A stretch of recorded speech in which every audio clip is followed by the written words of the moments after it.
Hey there, this is a first impressions video about the Canon R7 and the 18-150 kit lens.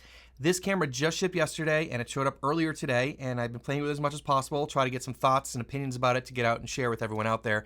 I bought this camera with my own money, so no one sent me this. Opinion's my own. This is my camera. Now, if you're new to the channel, my name is Josh. I focus on videography, content creation, and camera gear, so I don't do photography stuff, but I'm sure there's a lot of other people who will be covering photography stuff, so if you're here for video content, you're in the right place. Let's talk about the R7. And so this video hopefully won't be too all over the place. I'll try to stay focused, but I just want to get out my first impressions and share that with everybody. There'll be a lot more content about the R7 coming up because I'm really excited about this camera for a lot of reasons, and I'll get into that a little bit later in this video. All right, so let's first talk about build quality and layout and stuff like that. So I think it feels great. It's got a nice weight to it. It's a little bit smaller than the other RF mount cameras, and as you know, the R7 is the first APS-C crop camera coming out for Canon on the RF mount. So it's a smaller camera, as I said, but it's got a pretty big grip and it feels really good. It's got a good weight to it. It uses the LPE6NH batteries that are in all the other, the R5, R6, and RC. So it does feel pretty good. It definitely feels like there's less buttons and dials and stuff, but you kind of expect that on a $1,500 camera. So let's quickly get a little tour around this thing. So on the top here, we have the function button and a dial here, and the ISO control record button, the mode dial. The on-off is a little bit interesting. It has an off, on, and video. So if you're going to video, it's 2 clicks over, and then off is 2 clicks the other way. It has a lock button, and on the back is kind of where it gets a little bit more interesting. It has this combo like wheel and I don't know what you call this thing, whatever, nipple, but this thing that you operate the camera with. One thing I really want to say that it bothers me is that there's no third dial. So usually I have shutter speed on the front dial, I have aperture up here somewhere, and then usually I use the wheel in the back for ISO. So you only have 2 dials, but you do have the ISO button here, but you can press and then change it. So not ideal, but it's not terrible. Now onto the back here, we have the sort of standard buttons here that you'd see on almost every Canon camera, but none more really than that. The menu buttons over here on the left. We have the fully articulating screen, which is great. It's like a nice Canon screen. Feels really good, and I'm glad to have that. On this side, we got our ports. So we have USB and HDMI and micro HDMI, of course. Over here we have our 3.5 millimeter mic jack. This one is for remote control. Then we have headphones. So it's really cool they put the headphone jack in here. Over here for the memory cards, we have 2 SD cards. So we don't have any CF Express cards. Totally fine with me, as long as we can record all the formats to that. So again, pretty standard. On the front here, we got something that's a little bit different. We have an autofocus to manual focus switch here, which is interesting. I think that means that a lot of the lenses are not going to have them on there. And so to talk about the lens a little bit, this is the 18-150. And this is kind of interesting. When I first got it, I was kind of confused because the RF mount is so big. It's made for full frame lenses. I actually wanted to put it on backwards. It felt weird. But anyways, here's the sensor. And you can see it's APS-C, which is interesting for me because all the RF mount cameras I've ever used were full frame, so it's interesting to see that. One thing I love is that the shutter closes when it closes. In terms of the lens, and I'm kind of jumping all over the place here, we have a bunch of plastic mounts on here, kind of expected for a lens of that price. There's no other switches or dials on the lens, so everything's controlled within the camera. So basically that is the overall build quality, layout, all that kind of stuff. Kind of what you expect of this camera. Again, feels really good in the hand, has a Canon grip and feel to it, which I actually really like. Now let's go on and talk about recording modes and codecs. And this is where I get really excited because there's a lot of really cool stuff in this camera. And so the best mode that's in this camera is going to be the 4K fine mode, which is actually a 7K oversampled 4K image. And that's going to look absolutely incredible. But before we get into diving into the actual codecs and stuff, I just want to say that this camera only shoots in IPB. It does not shoot in all-eye. So if you're looking for an all-eye codec, it's not in this camera other than in time-lapse, which is pretty weird, but that's what it is. So you can do IPB or IPB Lite, which I'm not sure what the difference in terms of how that compression works, but it's about half the size of the IPB, just to let you know. Now, let's dive into the menu here. We'll talk about the different record options and then talk about codecs and bit rates and stuff like that. So if we go in the queue here and go into the movie size. This menu is very similar to the newer, R cameras, so you've probably seen this before. So in 4K Fine, which is the mode we were just talking about, which is gonna give us the highest quality mode, you can shoot in 24 or 30p. Now, you cannot shoot in 60p and 4K Fine. And in terms of bit rates, this is gonna be, as I said, the highest quality mode is 24 and 30 frames a second, where you get 170 megabits per second in IPB and 85 megabits per second in IPB light. Now, if you want to shoot in 4K, this is not an oversampling. So I'm assuming this is some sort of line skipped or pixel bin thing. So it's a full readout, no crop. But what's going to happen is you're going to get a lower quality image. So that's what's going on with the 4K mode. But you can shoot in 24, 30, or 60p here. So if you want to shoot in 4K 60, you can't shoot in 4K Fine, but you can shoot it in this 4K mode. And there, the bit rates are the same as they were for the 24 and 30 and the 4K Fine, but for the 60 frames a second, it's 340 megabits per second. Of course, it's recording more data because it's a higher frame rate. Now, the other option is the 4K crop mode, and in the 4K crop mode, you only get 60p as an option. So that probably gives you a higher quality mode, but it crops in, and that's just a limitation with the camera to make it happen. So those are the options. If you're gonna shoot 60 frames a second in 4K, you have to shoot in either the line skip 4K or the cropped 4K. Now there are a bunch of options in full HD or 1080p, and you probably don't, it does shoot in 120, but you have to go in and change that to the high frame rate option. But we're not gonna get into 4K into 1080 very much. So anyways, 4K Fine, I think, is where you should be shooting on this camera, and of course 24 frames a second, and I would probably choose IPB to get a little more information.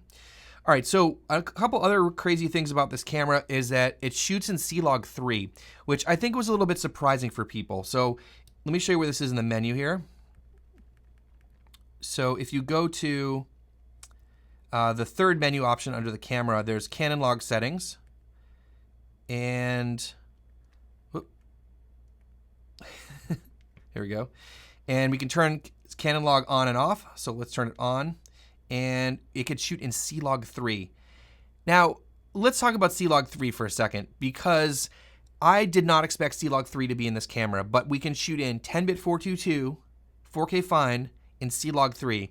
Now, one thing that's different about Canon is that they won't put a codec in their camera unless the camera can cover the dynamic range of that. So to me, seeing the C-Log 3 in here means that there's gonna be a decent amount of dynamic range. Now, historically, Sony, for example, S-Log 3 is their codec or their picture profile that has the most dynamic range. And a lot of the earlier cameras, like before a few years ago, actually weren't able to hold up in that high dynamic range situation. So the fact that C-Log 3 is in there means that it's gonna have quite a bit of dynamic range. Of course, we'll have to go on to looking at images and stuff like that. So View Assist, turn that on, because that is going to be, is going to help you it's going to put a lot on the screen when you're shooting, and so you can get a better judge of it. Otherwise, you're going to look at a really flat image. And it's really cool that you can choose between BT709, BT2020, and Cinema Gamut. So I shoot in Cinema Gamut because that's going to match my other cameras. Really, really cool. All right, stabilization in this camera. So it has IBIS in the camera, and it also, some of these lenses have stabilization in them, and this lens does have stabilization, but it doesn't have a switch in there, and so you have to control that inside the camera. So to do that, you can go back to the main screen and control the stabilization here. This is stabilization on and off, so you can only have, if you turn IBIS off, it turns the lens stabilization off. You can't have like lens on and body off and vice versa. It's either lens is on and the body's on, or they're both off. And then you can also go in here and change the digital ISO to either on or enhance. And that's independent, I believe, of the other stabilization in the camera.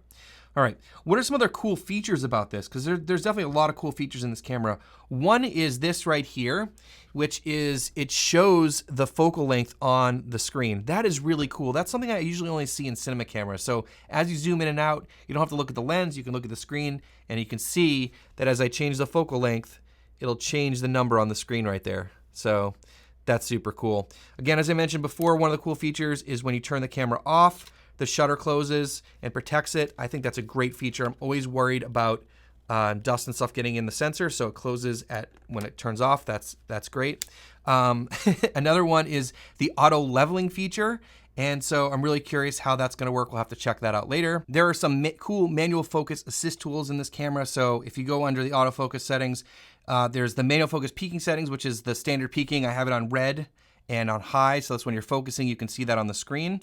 And then it also has the focus guide, which is super cool. That's the one that has the triangles, and when you line them up, you know you're in focus. All right, enough talking. Let's go take this outside and do a quick image quality test and autofocus, dynamic range, all that kind of stuff. Here we are outside shooting on the R7 and the 18-150, and I want to check for a couple things. Definitely image quality, just how it looks outside in a real world situation here. And so just so you know, I'm shooting in 24 frames a second. Of course, the shutter speed's at 1/50. The ISO is at the base ISO of 800 because I'm shooting in C-Log 3 and Cinema Gamut. This is the 4K fine mode and the IPB codec, not the IPB light. So as far as I'm concerned, I think this is the highest quality that this camera can shoot. So this is probably what I'm going to be using. So I want to check for a couple things. Of course, overall image quality, but let's talk about dynamic range first. I don't have a way to measure it, but take a look at the shadows over here. See how much detail we got over here. Check out the highlights. We got the sky in the background, and then we also got the road here, so it's just pretty bright. Let's see if it's holding on to the highlights. So I don't know, see how that goes. Otherwise, image quality, how's it looking? This is how it looks coming out of the camera. This is C-Log 3, and then this is me applying my own grade to it. I don't use LUTs, I just grade it by hand. So this is what it looks like. And the last thing I want to check quickly is autofocus, which I assume should be really good because from what I've heard, the autofocus is very similar to what's in the R3, which is supposed to be incredible. So let's just check it out. Should be pretty snappy.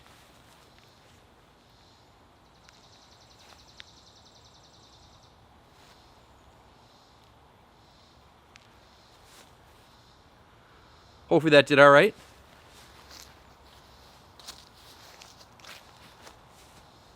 So I said this is at 18 millimeters, and remember we're on a super APS-C sensor. So let me zoom in a little bit, see what this looks like. So now we're at 35 millimeters, although we're on a variable aperture lens, which means this is the maximum is going to be at f5.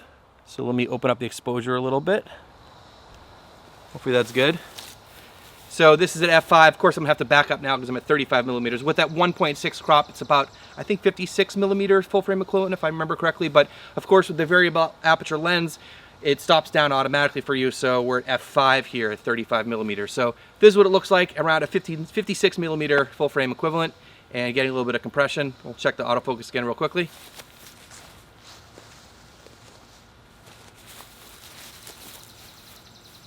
Well, what do you think about the image quality? I think it turned out pretty good, and I was really impressed with the overall colors and dynamic range, and autofocus obviously worked great. I think it overexposed the second half of that clip, but again, this is the first time I've ever shot with this camera and going outside, so I'll get better with it. I'll get used to the exposure and all that kind of stuff, but love having C-Log 3. That's a huge advantage in this camera. So what are some of my complaints here? Well, one thing which is common in other Canon mirrorless cameras I've used before is the time-lapse mode. So the reason for that is that if you go to time-lapse mode, you can see that it's disabled here. And that's because I am shooting in log. You have to turn log off. You cannot shoot in log if you're going to shoot in time-lapse mode, which is annoying. I'd love to have the option to do that. So once you turn time-lapse mode on, you can shoot it in full HD or 4K, but it only shoots in all-eye and in 30 frames a second. So it's very limiting into what you can use. All right, so another complaint I have, which is not new to this camera, which is happening with other Canon cameras too, is that the histogram turns off when you hit record. So I use histogram a lot for finding exposure, and I'll talk more about that in future videos, why you shouldn't really use the exposure meter on the bottom of the camera. But I use histogram a lot when I don't have tools like false color and waveforms. But as soon as you hit record, it turns off the histogram. That's not helpful at all. And the other big complaint I have about the camera right off the bat is not having a third dial, which I mentioned at the beginning of the video. I'm always shooting in manual mode, so I want to have control over shutter, aperture, and ISO. The ISO, as I said, is pretty easy to control. You just press the ISO button on the top, and then you can see you can just adjust it left and right. Now I have some questions that I'm going to be experimenting and trialing and researching and all that kind of stuff. First of which is, can this be a good B cam for the C70 or the R5C? That's my first question, because as a videographer, I don't think there is a good B cam from Canon right now for those two cameras. I think naturally this becomes a better B cam for the C70 because it's a crop sensor camera. The C70 is a crop sensor camera, but it also has that 7K oversample, so maybe the detail and sharpness and stuff will compare more with the R5C. Not really sure. I'm gonna do a bunch of tests and side-by-sides because I have a C70 and R5C, and I wanna compare this camera against that. This would be great, as I said, as a B or maybe a C cam. It's small, it's cheap, it's easy to throw in your bag or your case, get another angle. You can use it for photography. So it has a lot of great things that it could be potentially beneficial for videographers. Now, lenses. Big question mark about lenses. So far, there are two RFS. Those are the crop sensor RF lenses. There's this one, the 18-150, and I think it's 18-140, 18-45 that's going to come with the R10 as the two kit lenses. Now, in the past, Canon has not put out a lot of very high quality crop sensor EF lenses, the EFS lenses. So most people that were shooting high quality stuff were looking at full frame lenses most of the time. There aren't a lot of wide options either because of the crop on this camera. You're not going to get a very wide image. So I'm hoping we'll see some wide options and some more high quality, maybe constant aperture zoom lenses, stuff like that. For me to take this RF mount seriously on a crop sensor camera, I really do want to see some crop sensor lenses. I'm going to try this out with some full frame lenses. I have a bunch of really nice RF zoom lenses that I'm going to try out on this camera and see how they work and compare them. But I think part of the allure of an APS-C camera for most people, unless you're shooting wildlife and sports where you need a lot of reach on it, is to have a smaller package. And having that RF mount, which makes this camera really unique and different, and we need to see some crop sensor RF lenses. Overheating is a big question mark that I have. This has a 7K oversample to 4K, no fan in this camera. So whenever I hear about cameras that do that, I'm always worried about overheating, like the A7 IV, for example, the R5, the R6, all those that have an oversample and no fan, they have potential for overheating. And so far, all those cameras that don't have a fan do overheat that have an oversampling. So I'm really curious about that. I'll do some tests about that. Now, as I said before, how this works with a B cam, I want to see how this matches up to the other cameras in terms of color science and just overall image, dynamic range, all that kind of stuff. All right, so I talked for a while. First impressions are good. I'm really happy about this camera. I think at $1,500, this is a really cool camera and a really important part in Canon's lineup. So I'm really excited to see where it gets developed. Let me know if you have any questions down below. As I said, videography stuff. I don't really do much photography on the channel, but if you're here to the end, I really appreciate you watching. Please hit subscribe if you aren't already to see more content on the R7 and a lot of other Canon and Sony cameras. So thanks for watching. We'll see you in the next one.